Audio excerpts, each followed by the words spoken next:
Las reflexiones del buen pastor. Hoy nos acompaña el pastor Robinson Moreno de la Iglesia Bíblica Metropolitana del Estado Anzoátegui.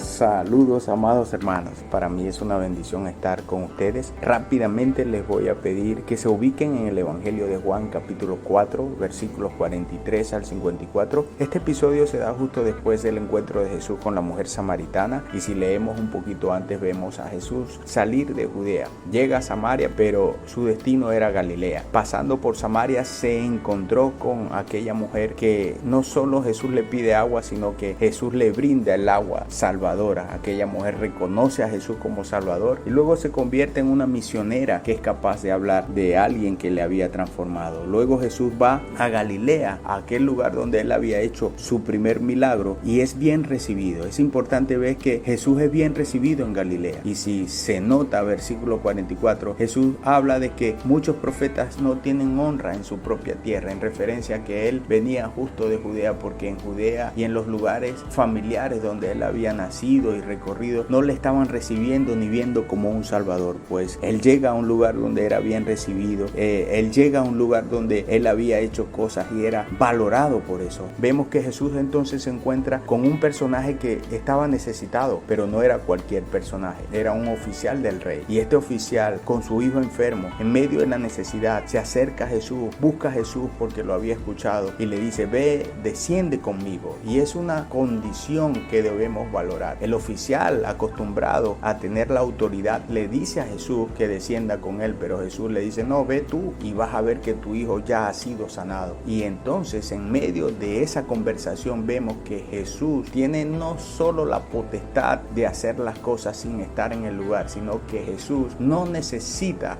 ser mandado, no necesita ser controlado. Jesús mismo tiene el control, es soberano, y él le dice a aquel hombre: desciende que tu hijo vive. Y de alguna manera el hombre descendió, y vemos allí el hombre ceder su autoridad ante la autoridad del Señor. No es la autoridad del oficial del rey, es la autoridad del Señor por encima de la autoridad del oficial. Entonces rápidamente aquel hombre desciende, rápidamente aquel hombre pregunta a sus siervos qué había pasado con sus hijos, y sus siervos se sorprenden y le dicen: tu hijo está bien, la fiebre se ha cesado. Y él está curioso por preguntar a qué hora su hijo había sido sanado, y justamente coincidió con la palabra de Jesús. Entonces lo que vale no es la sanidad, lo que vale es quién la hace, y en este caso es la presencia de Jesús, la palabra de Jesús, el poder de Jesús lo que transforma, y es lo que debemos ver. La fiebre se fue, pero la fiebre se fue incluso sin Jesús estar, pero la fiebre se va y Jesús no está allí, pero el poder que se muestra y prevalece es del Señor. Y vemos que al final este relato termina diciendo que esta señal de salvación, esta señal de transformación, esta señal de poder vino a ser una segunda señal allí en Galilea, una segunda señal de Jesús. Entonces hoy, amados hermanos, comencemos el día, sigamos en pleno día, avancemos el día sabiendo de que Jesús es poderoso, de que Jesús tiene la autoridad y que Jesús, la palabra de Jesús es la que va. Bendiciones.